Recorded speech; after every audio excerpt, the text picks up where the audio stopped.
Hello everyone and welcome back to my YouTube channel. तो आज मैं आप सभी के लिए लेके आई हूँ द सोलमेट का एपिसोड 18।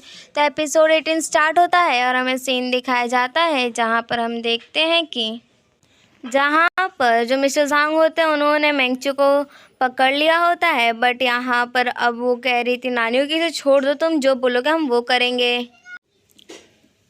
उसके बाद यहाँ पर जो मिस्टर सांग थे वो कहते तुम मुझे यहाँ तक पकड़ लिए, सच में तुम्हारे पास बहुत अच्छी स्किल्स है, बट मुझे जाने दो, मैं इसे हार्म नहीं करूँगा। बट यहाँ पर मेंगचू मना करते हैं कि इस पर भरोसा मत करो और ये बोल के उसके हाथ पे से काट के वहाँ से भाग आती हैं। अब यहाँ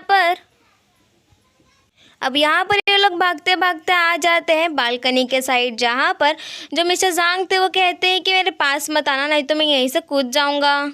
तो अब जिसे सुन के यहाँ पर जो गावन था वो कहता है कि सच में तुम इतने आसानी से कैसे मर सकते हो और तुम क्या ही छुपाना चाहते हो। जिसे सुन के यहाँ पर मिस्टर झांग थोड़ा सस्पिशियस होते हुए कहते हैं कि तुम कहना क्या चाहते हो।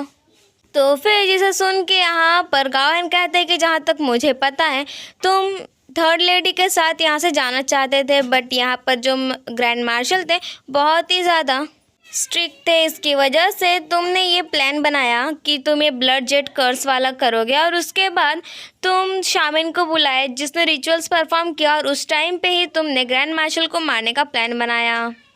और ग्रैंड मार्शल के मरने के बाद तुमने ऐसा सीन दिखाया कि ये सब चीज़ ब्लड जेट कर्स है और ताकि किसी को पता ना चले इसकी वजह से तुमने वहाँ पर आग लगा दी। उसके बाद जब सबको पता चला कि यहाँ पर ग्रैंड मार्शल के बॉडी में आग लग गई है तो तुम उस टाइम पे सबके साथ मिल के आया था, किसी को शक ना हो कि ये सारा कांड तुमने किया है। और फिर तुम लोग खुद को बचाने के लिए बस अब फेंगची होंग यानी कि जो थर्ड लेडी थी उनका ही यूज़ कर सकते थे ये जानने के लिए, क्योंकि अब जब नानी उठ चुकी थी वो नहीं मरी थी पॉइजन से, तो इसकी वजह से तुम अब उन पर नज़र रखना शुरू कर दिए।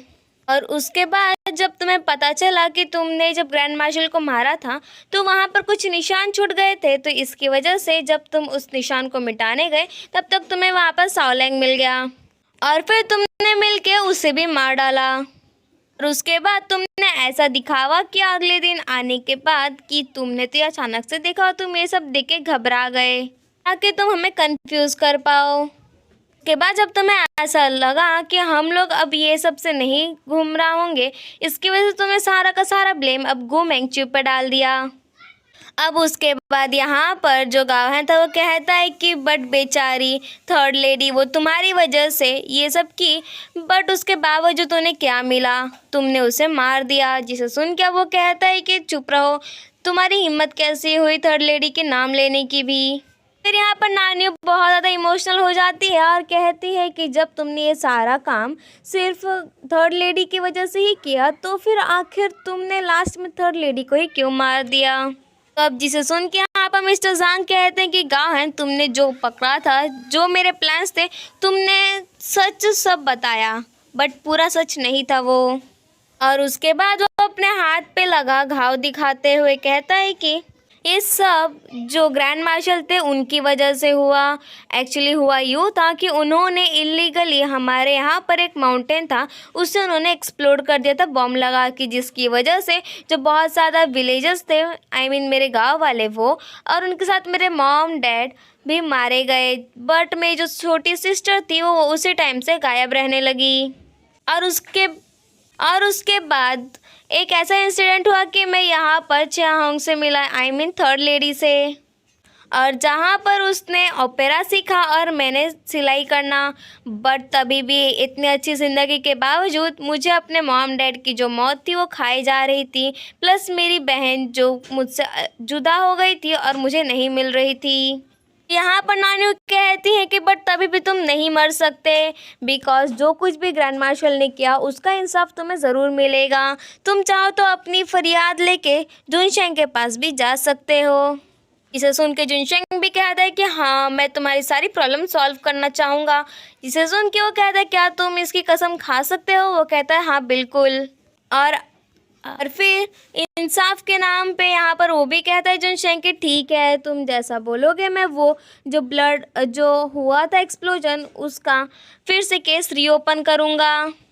उसके बाद यहाँ पर जब वो चाकू फेंक देता है, जिसके बाद जो गावहन था वो उसके पास जाता है। बट यहाँ पर मिस्टर सांग कहते हैं कि गावहन, तुमने सच में मेरा पूरा प्लान खराब कर दिया।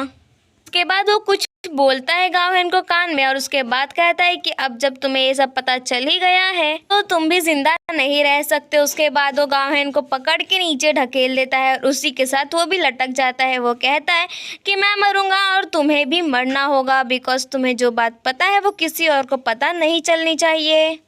और तब तक वहाँ पर नानी भी आ जाती है। वो आके कहती है गावहन को चाहे कुछ भी हो जाए तो अपना हाथ मत छोड़ना। और वहाँ पर जो बैरियर था वो लकड़ी का वो टूट जाता है और उसके बाद जो नानियो, मिस्टर सांग और साथ ही साथ जो मिस्टर गाओ थे, आई मीन गावहन, तीनों नीचे गिर जाते हैं। जुनशेंग यहाँ पर एकदम शॉक हो जाता है बिकॉज अचानक से इतना कुछ हो गया कि जो नानियो वो भी गिर गई। फिर हम नेक्स्ट सीन में देखते हैं जहाँ पर जो गावहन था वो जिंदा रह जाता है बिकॉज वो ये एनपीसी का मास्टर था, तो इसकी वजह से उसे कुछ नहीं हो सकता। बट यहाँ पर जो नानी थी वो एक कैरेक्टर थी, इसकी वजह से वो यहीं पर मर जाती है। अब जिसे देख के गावहन बहुत ही ज़्यादा दुखी हो जाता है और वहीं रोने लगता है और कहता है कि नानियो उठ जाओ। वहाँ पर रोंगचेंग की जितनी भी पब्लिक थी वो सब वहीं पर इकट्ठा हो जाती है। बट यहाँ पर उसे गुस्सा आता है, कहता तुम लोग यहाँ क्या कर रहे हो। उसके बाद गावहन सोच रहा था कि आखिर वो नानी को कैसे उठाए। उसके बाद उसे याद आता है कि ये तो एक गेम है, तो इसकी वजह से वो अपना टाइम पीछे, आई मीन जो बुक चल रही है वो टाइम को पीछे करने जाता है। बट जब वो जाता है अपने स्पेस में तो उसे पता चलता है कि पूरा का पूरा उसका बनाया हुआ स्पेस अब गायब हो चुका है। उसकी जगह बस एक पर्पल कलर का जगह है पूरा। जहाँ पर जो गेम बनाने वाला मास्टर था उसने कहा था कि गावहन को बोल रहा था कि तुम यहाँ से चले जाओ। एक्चुअली जो गेम है उसमें कुछ प्रॉब्लम हो गई है जिसकी वजह से गेम के सारे डाटास डिलीट हो जाएंगे और अगर तुम यहाँ रहे तो तुम भी मारे जाओगे, तो इसकी वजह से तुम यहाँ से चले जाओ। बट वो मना करते हुए कहते हैं नहीं नानियो, अभी भी इस गेम में है। उसके बाद गावहन को असली टाइम मिल जाता है और वो उसे वापस बैक करने लगता है पीछे। बट जिसे देख के जो मास्टर थे जिसने ये बुक बनाई थी वो कहने लगता है कि गावहन ये पूरा अलग कर रहे हो तुम, ये नहीं कर सकते, ये गेम के रूल्स के खिलाफ है। बट गावहन यहाँ पर सुनने वाला ही कहाँ था। वो कहता चाहे कुछ भी हो जाए मुझे बचाना ही होगा उसे। और यहाँ पर जो गेम बनाने वाले थे वो कहते हैं कि इसकी वजह से तुम्हें बहुत ही भारी नुकसान सहना पड़ेगा। बट फाइनली यहाँ पर गावहन वापस टाइम को पीछे कर ही देता है और फिर वहीं पर वो सीन में आ जाता है जहाँ पर वो लटका हुआ था और यहाँ पर वो नानियों को एक प्लीजिंग स्माइल देते हुए वहीं से गिर जाता है और यहाँ पर नानियों बच जाती है बट गावहन नहीं। और इसी के साथ हमारा एपिसोड 18 यहीं पर हो जाता है ख़त्म। Thank you, bye bye.